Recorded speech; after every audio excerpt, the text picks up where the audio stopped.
Picture this. It's barely dawn on a crisp Tuesday, the kind where frost clings to everything like a bad memory, and I'm in my kitchen, pouring that first cup of coffee, when suddenly there's this low rumble shaking the air, diesel engines growling up my dirt driveway like uninvited guests at a funeral.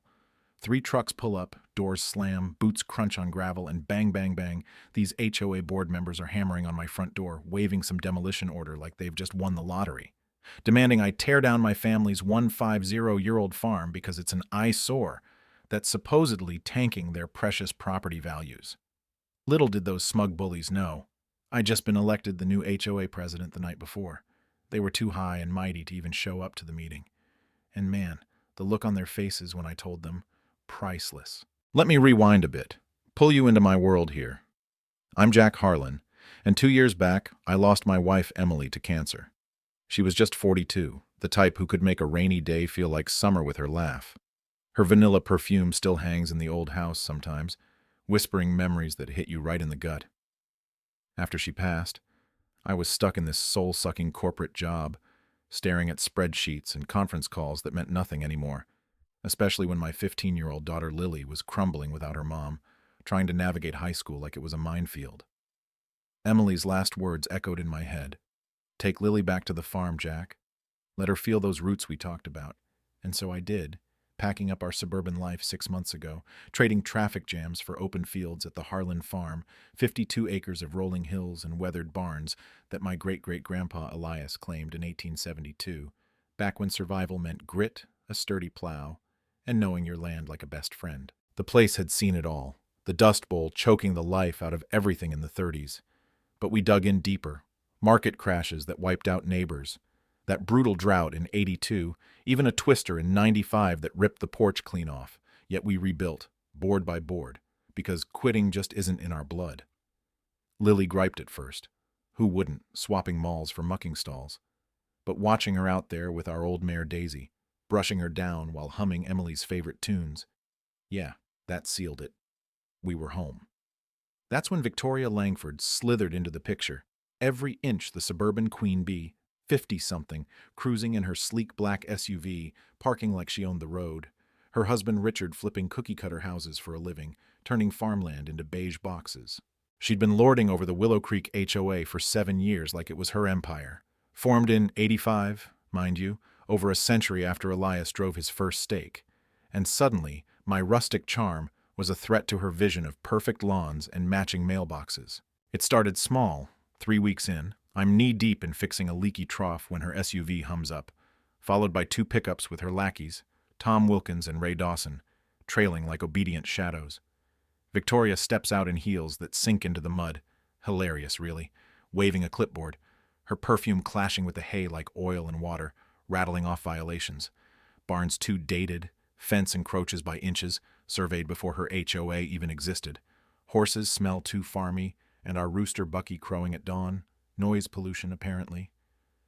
Mr. Harlan, she says, all sugar-coated venom, we're just protecting values, yours included. But her eyes say control, pure and simple, especially since Richard's eyeing our land for his next big flip. Lily peeks out, confused and mad, asking why strangers want to erase our history. And that's when my old consultant instincts kick in. This wasn't about aesthetics. It was power, greed, land grabs masked as community good. 2 days later, they pull this emergency meeting stunt. Notice sent to a bogus address, an empty lot overgrown with weeds, while they huddle at the center with just the 3 of them, voting $400 daily fines for my non-compliance. I crash their wrap-up, phone recording, the room stinking of stale coffee and entitlement. Clerical error, Victoria smirks, scribbling notes like she's sealing my fate, but I fire back with bylaws. Open meetings required, 48-hour notice. This is illegal, potentially criminal, and demand records, complaints, everything. Her face tightens. Failure to pay means liens. Such a pity for family heirlooms, she hisses, but neighbors start whispering truths. No real complaints. Folks loved Bucky's wake-up calls, reminded them of simpler times. Fines hit $2,800 quick, but I'd already filed complaints with the county, documenting every dirty trick. Things escalated fast, anonymous tips flood in, health inspectors show up sniffing for hazards, Building guys probing for code violations, even the fire marshal on flammable storage BS, all fabricated, all traced back to Victoria's Circle. One night, fences loosened, caught on my new cams, Ray sneaking around at 2 a.m. with tools, risking my horses on the road, and that's when old Mrs. Ellis from next door spills it. Overheard Victoria pushing Richard to accelerate rezoning our acres for luxury condos, force us out cheap, pocket millions. Motive clear now. Her HOA throne funded his schemes, conflicts of interest buried in padded legal bills to his own firm, $52,000 siphoned over years. Inner rage boiled. This wasn't random bullying. It was calculated theft of legacy, hitting where it hurt. My farm, my kid, Emily's dying wish. Social front opened at the neighborhood BBQ, smoke thick with burgers and tension. I walk in with Lily and potato salad. Conversations die.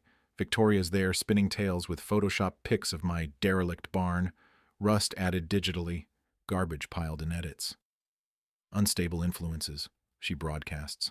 Laugh like nails on chalkboard, but I counter with real photos on my phone. Mrs. Garcia steps up. These are fakes. I walk by daily. It's beautiful. And dominoes fall. Petitions lied about. Folks duped into signing for parks, not evictions. You terrorized my garden last year. Mrs. Poole chimes in, voice steel. And suddenly everyone's sharing. Fines for wind chimes, threats over shrines, mailbox colors. Victoria's fear grip cracking. She storms out snarling. You'll regret this. But we'd turned the tide. Isolation broken, coalition forming. We dug deeper at the courthouse, unearthing gold. HOA boundaries botched from day one, my farm never legally included, dues extorted for decades, finances a mess, funds funneled to Richard's pockets.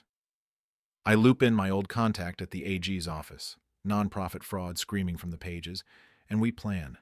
Quiet title suits to reclaim independence, audits to expose theft, reform slate for elections. Lily jumps in with social media, rallying 58 families online while we door knock, teach rights, spot red flags. Victoria panics. Richard shows up with a $3.1 million buyout. Generous but delays cost, he threatens, voice oily. But I record it all, evidence mounting. Smears hit, flyers calling me dangerous, CPS on unsafe home, twice inspector calls it harassment. Water lines cut freezing night, nearly killing Daisy. Cams nailing Tom again, gates welded with fake condems, IRS audits on phantom income, insurance fraud tips. Desperation peaks, her web unraveling, IP traces link smears to Richard's office, forgeries obvious with outdated seals. County calls, federal lines crossed, FBI sniffing.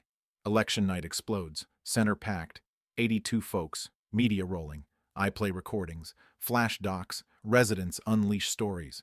Victoria shrieks, "Ungrateful peasants!" As cops cuff her for conspiracy, fraud, vandalism, Richard already nabbed, goons flipping. I win presidency 92%. Fines wiped, justice sweet. 6 months on, Willow Creek blooms. Dues cut 35%, recovered $94K funds a heritage park honoring old farms. Scholarships for kids studying civics. State laws tighten HOA reins. Values up 15%. Fear gone. BBQ's real now. But here's the twist that keeps me up. Victoria's out on appeal soon, claiming we overreacted to community standards. And some whisper she had a point. Old farms clashing with modern life. Was I the hero or just another stubborn holdout blocking progress? Drop a comment. What would you do facing down a land grab tyrant? Share your HOA nightmares, your takes on justice versus improvement. Let's debate if roots trump rezoning or if I'm the real villain here. Hit subscribe. Join the fight against these suburban overlords because stories like mine, they're everywhere, waiting for voices like yours.